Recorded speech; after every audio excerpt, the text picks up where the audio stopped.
Pray whisper of hope in the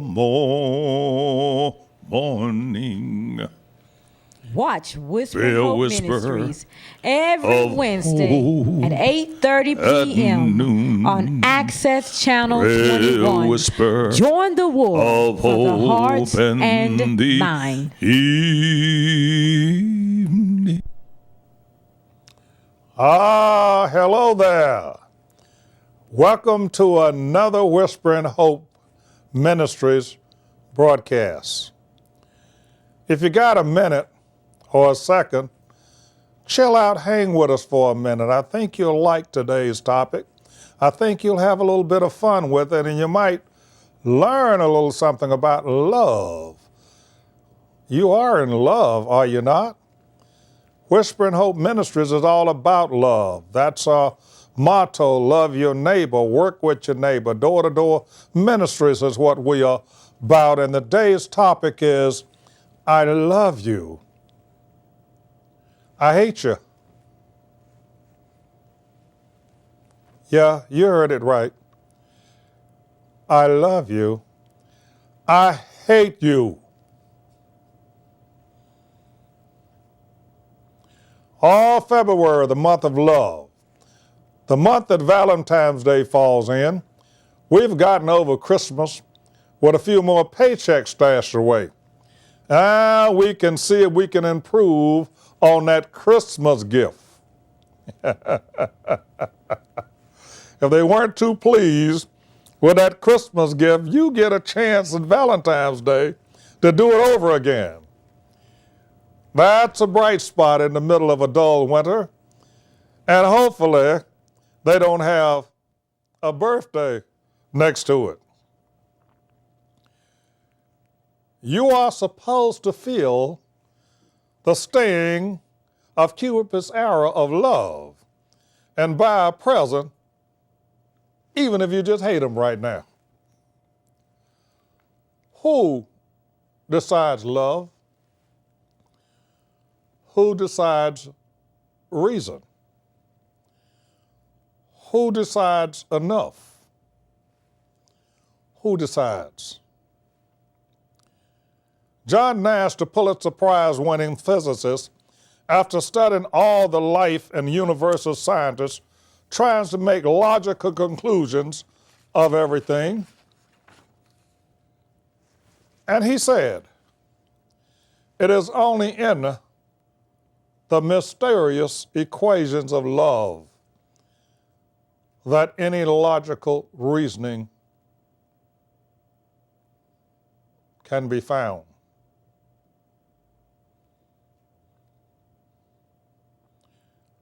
I want to say that again because that's important.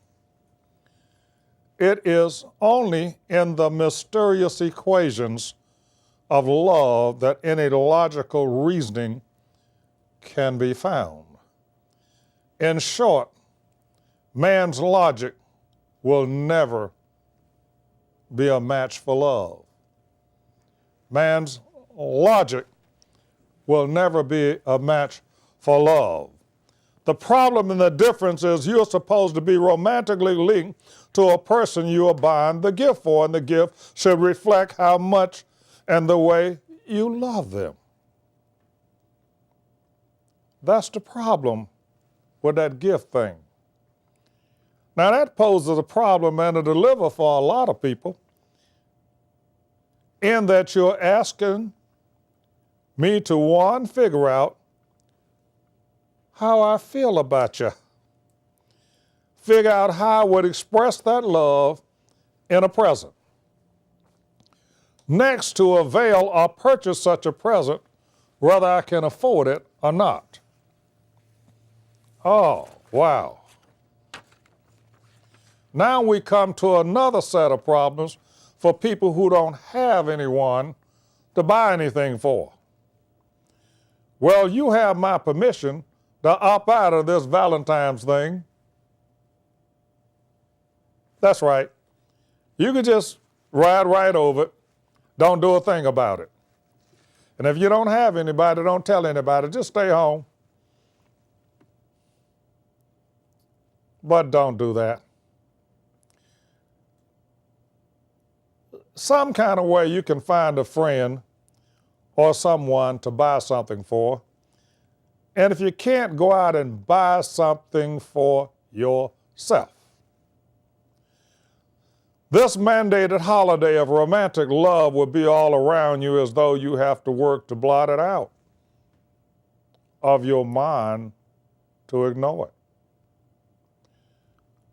I wanted to really find out what this thing love is to be able to help you and myself to be on the same page discussing it, and ran into the same quagmire that has confronted writers, scholars, lovers, and haters since time begun.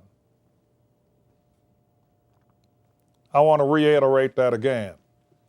If you're confused about your emotions, about hate and love, then you, since time begun, have plenty of companies. Playing havoc with emotions from giddy, exhilarating highs to depressing lows, the wild horses of emotions are things we need to check. We need to check. What is love? What is love? What is love? What does the word love mean? I say love is and can only be expressed in an action, and that to me determines, no matter what you tell me, whether you love me or not. Let me say that again, because I was very proud of that when I brought that out to a group of scholars and told them to me that love is a verb, not a noun. Of course, with that scholarly way of thinking, they said, well, now maybe you need to think about that. Well, I did. And I came back with the same thing.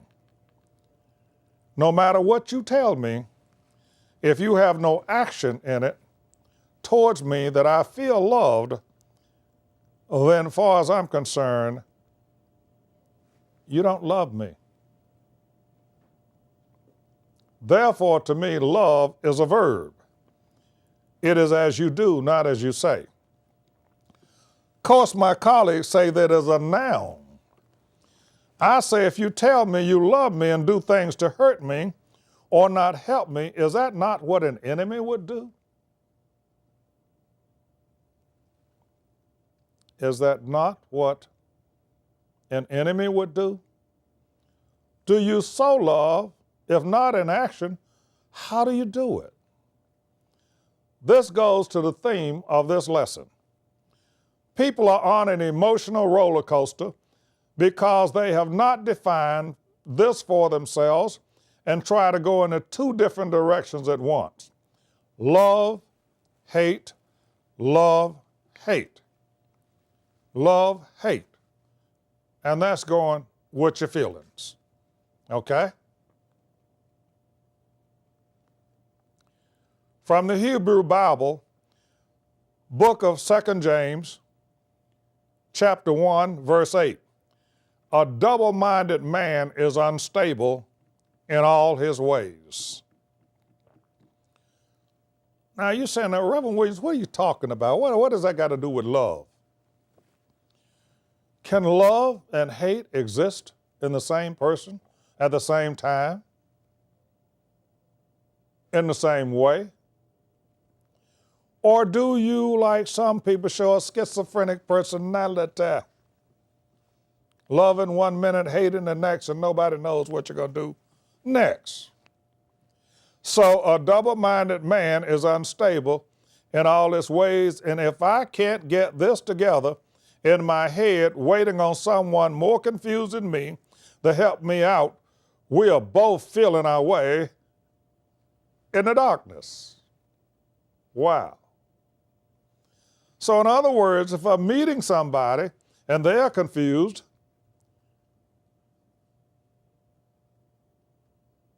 and I'm confused, who do we talk to get this thing together? Confusion rules the day in all our ways when we don't take the time to define the things we deal with so much. Everybody uses the word. Uses the word. What is it? Okay, scholars, you're waiting on this. You need to be defined. Let's go to the dictionary to see if we can get some help. Always looking for a secular something to define a heavenly word. Even the dictionary has two definitions of the word love. That's right. They don't have one. They have two. They can't get it together either. Webster's Thesaurus says love means devotion, attachment, infatuation, rapture, order, esteem, respect, regard, and lastly, admiration. Wow. Whoa, wait a minute. You mean to tell me that I think about infatuation when I think about something like love, rapture, and the same thought? I don't think so. Let's go to second definition before we start arguing about some of those words. Second definition is adore, idolize, prize, treasure, and cherish. No wonder we're confused. It has mixed up the Ecclesiastes or heavenly meanings of love with the secular earthly meanings of love. In the first part, I can't think of myself being infatuated with God. Next, I don't think of myself as being in devotion to a person. Next, the word rapture to me means when Jesus comes, and I sure hope he stays longer than a quick emotional high, and I sure need him to. And I think you do too. In the second definition, the word idolize means that I am placing them in a high and godlike place. They being a human being, will have to fail the test of time on that. That's a very unfair place to praise somebody and expect them to be anything except human. Expecting them to be anything but human. Next, I don't want to have all these feelings for a person. When all these feelings go, all we have left is the word respect. Also, the definition left out the word friend. Wow.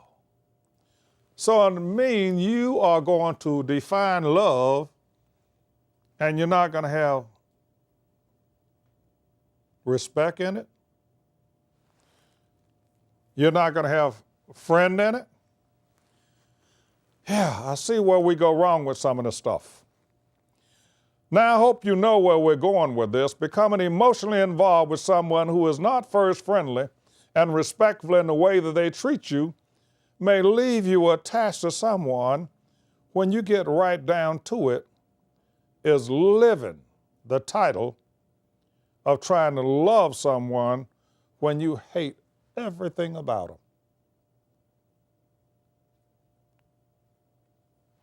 Trying to love someone when you actually find yourself hating everything about them.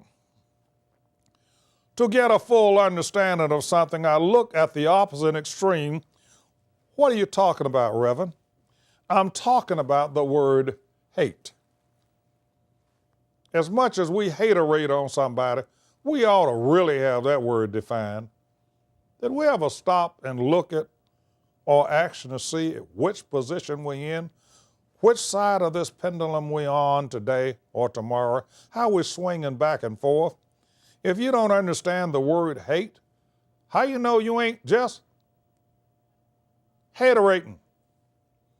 Is not hate the opposite of love? Is it? Well, if it is, maybe you ought to know a little bit something about the word hate. So many people float in and out of hate and love that they've lost who they're going to be today.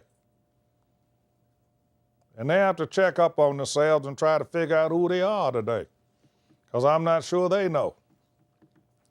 Believe it or not, the thesaurus has two definitions of hate. Yo! Now that rascal got two definitions of love. Now it has two definitions of hate. Now that was a little way out for me. If the scholars are confused and we're relying on them to teach us, we have a right to be confused. Here goes. The first one: dislike, animosity, enmity, hatred. Do you have someone with you, or you showing this to them every day? Be careful now. Be truthful. God is listening. Answer that. Is that the way you deal with the people that you're supposed to be close to every day? The second definition: detest, abhor, abominate, loathe, resent, despise, and just write down dislike. Wow.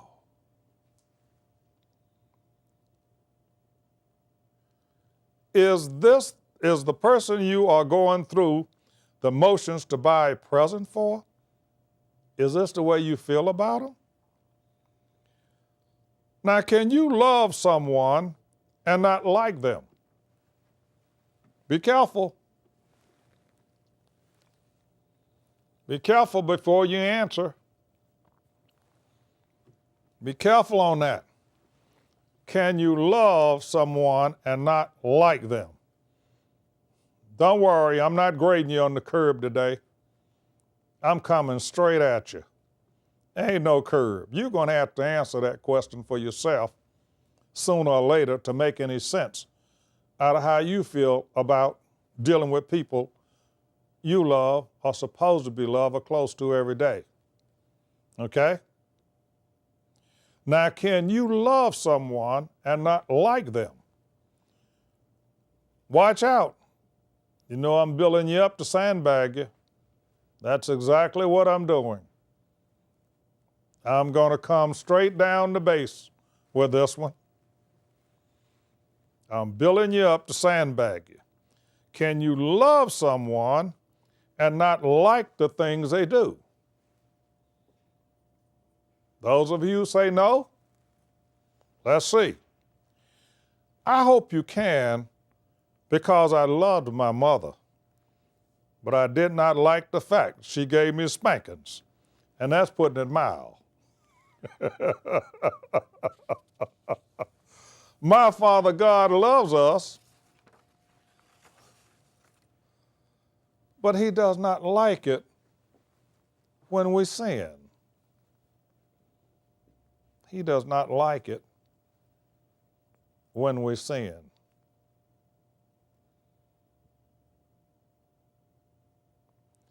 Sometimes our families test every bit of love in us, and they don't deserve anything we do for them. And sometimes we feel drained, and we feel like they're just taking advantage of us and they're using us. And the thing is, I want you to be careful about how you feel, because I got an idea our parents at one time felt that way about us.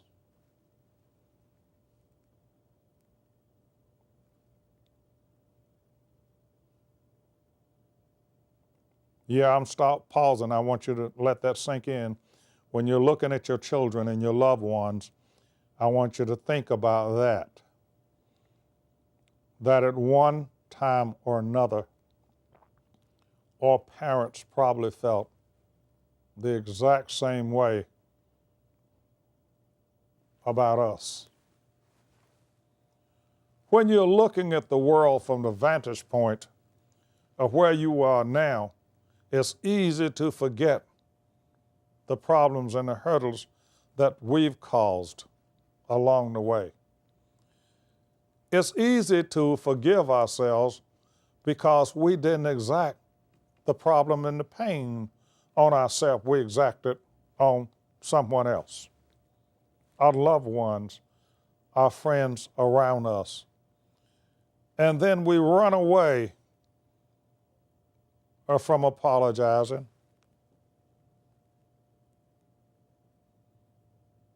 We run away from paying or doing retribution.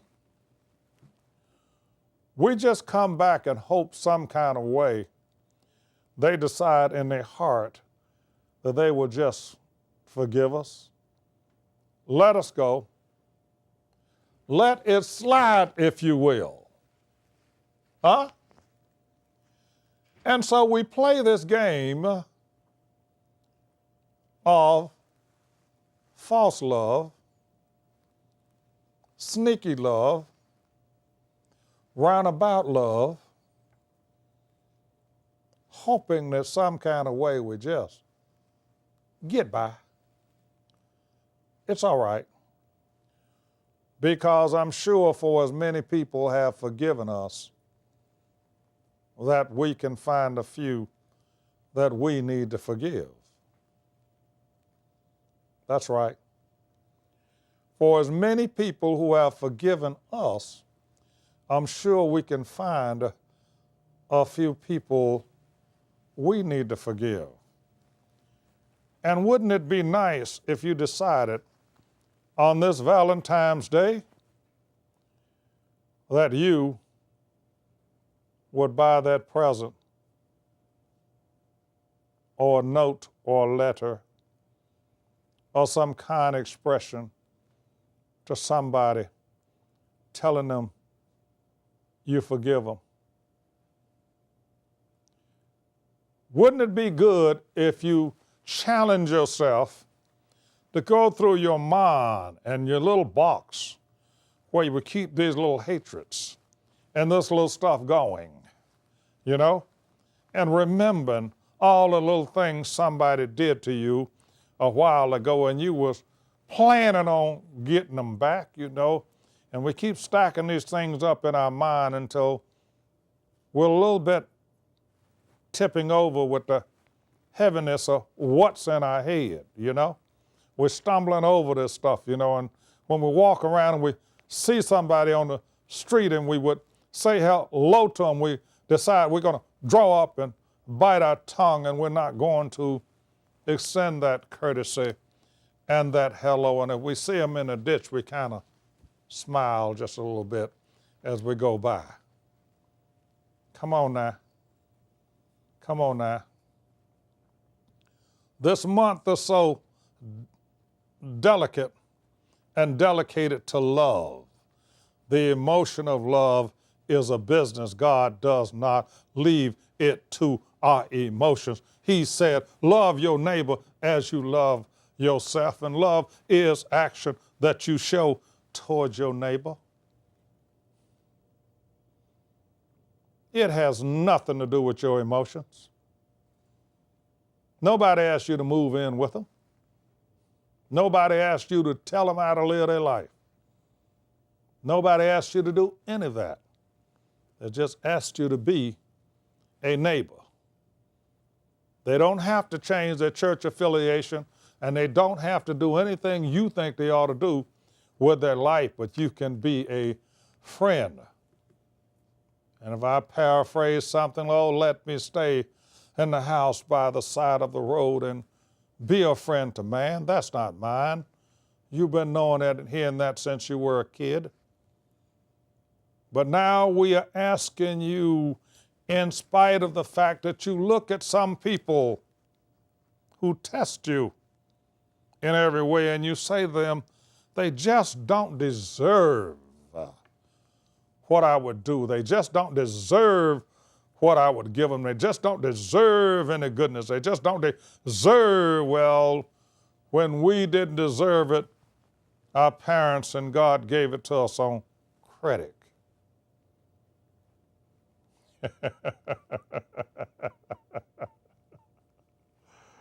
Now I want you to open the credit window.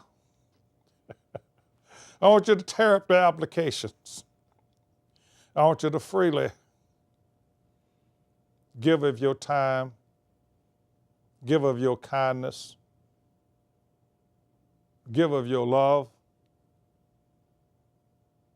give of your time, give of your resources without thinking about what you're going to get in return, because God said, anyway, vengeance is mine, I will repay. He didn't tell you to do anything. Give them love on credit. But now, Brother Williams, they already owe me. Well, how many people do you owe? I have so many debts that people are gone that I can never repay, except I pay it to the next person coming along, except I pay it to the next person that I see in the ditch.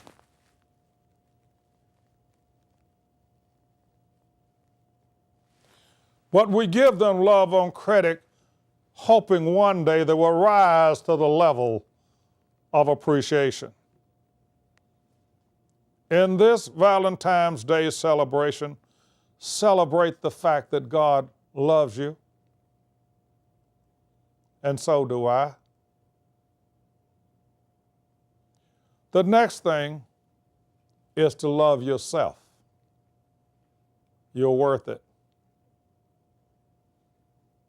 God only made one of you. When He made you, He broke the mold. You are special. God didn't make any mistake. I don't care what you think your shortcomings are. God did not make any mistake, and I want you to hear this, and this could mean for a woman also, with women who are looking for a man. And I want to tell you, we're not going to finish this, but go off with it as a critic's role and everything. I will be reading this. Thank you for being with us. We've enjoyed you. We always enjoy you. See us again every Wednesday night at 8:30 on Channel Access 21. What is a man? A man is a silent sentinel who is the keeper of the door. Using the wisdom of the ages, he allows in friends and defends against foe. He has a kind word for the hurting and a strong hand for support and guidance for the weak. His disciplines are always in love. When the cup of his endurance runs over, before he sinks in the bottomless pit of despair,